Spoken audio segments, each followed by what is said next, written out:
দৃষ্টিনন্দন উৎসৱমুখৰ পৰিৱেশেৰে পৰ্যটনস্থলীলৈ পৰ্যবেক্ষিত হৈছে একালৰ গৰাখহনীয়া বিধ্বস্ত অঞ্চল ৰহমৰীয়া। ৰহমৰীয়াবাসী ৰাইজৰ উদ্যোগত প্ৰথমবাৰৰ বাবে অনুষ্ঠিত হৈছে অকলেণ্ড পৰিৱেশ পৰ্যটন আৰু সাংস্কৃতিক উৎসৱ 2026।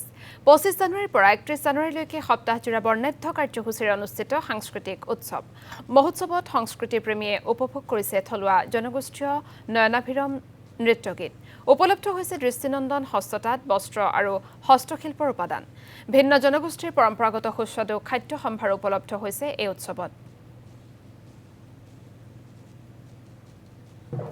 আজি এটা খুব উখল মাখল পৰিৱেশ, খুব ভাল লাগিছে।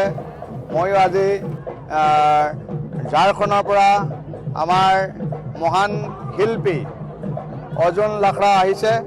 আমি মঞ্চৰ মই আজি উদ্বোধন কৰিলোঁ, খুব ভাল লাগিলে। মই উদযাপন সমিতি সভাপতি সম্পাদকে প্ৰমুখ্য কৰি সমূহ বিষয়ববীয়াসমূহ ৰহমৰীয়াবাসী ৰাইজক মই ধন্যবাদ দিছোঁ। এই ভোলাবাৰী চাহ বাগিচাখনত এটা অকলেণ্ড ব্ৰিটিছ পৰিয়াল এটা আছিলে চাকৰি কৰি। সেই ব্ৰিটিছ পৰিয়ালটোৰ উপাধি আছিলে অকলেণ্ড।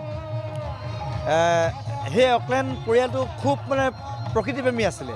গতিকে সেই পৰিয়ালটোৰ নামতে সেই জেগাডোখৰ নাম থাকি গ'ল। নদীয়ে সহায় লৈ গ'ল যদিও ভোলাবাৰী চাহ বাগিচা নাই, এতিয়া নিশ্চিন্ন হ'ল। সেই অঞ্চলতে এই অকলেণ্ড পৰিয়ালটো আছিলে আৰু এই অকলেণ্ড পৰিয়ালটোৰ কাৰণেই সেই জেগাডোখৰ নাম প্ৰকৃতিপ্ৰেমী মানুহ আছিল, যিহেতু নাম থাকি গ'ল অকলেণ্ড। আজিও উজনি অসমৰ মানুহে জানে যে এই অঞ্চলটোৰ নামটো হ'ল অকলেণ্ড।